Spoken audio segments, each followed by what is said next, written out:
Terancam diundurnya pelaksanaan pilkada serentak di 7 daerah karena hanya memiliki satu bakal calon pasangan kepala daerah, menjadi kekhawatiran bagi Wakil Ketua DPR Fahri Hamzah, apalagi sampai ditunjuk pelaksana tugas kepala daerah hingga 2017 mendatang.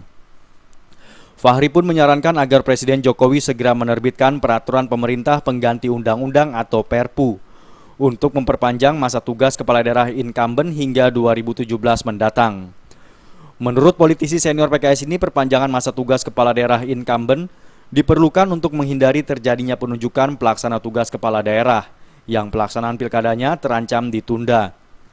Fahri menilai pengangkatan kembali kepala daerah incumbent dianggap lebih memiliki legitimasi dibandingkan pelaksana tugas.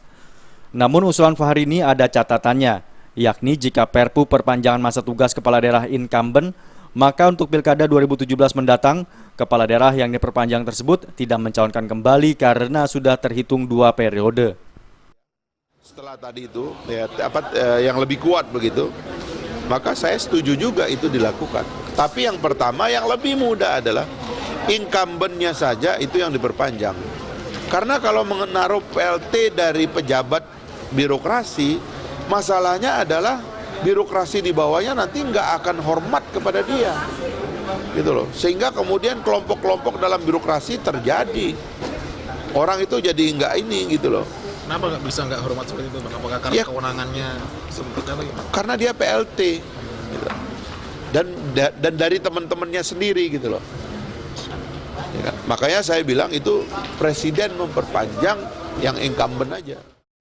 Untuk saat ini 7 daerah yakni Kabupaten Tasikmalaya, Kota Surabaya, Kabupaten Blitar, Kabupaten Pacitan, Kota Mataram, Kota Samarinda, dan Kabupaten Timur Tengah Utara sedang menunggu bakal calon yang mendaftar hingga tanggal 11 Agustus 2015 mendatang. Dari Jakarta, Febi Waryanti dan Wahyu Sadiatmoko melaporkan.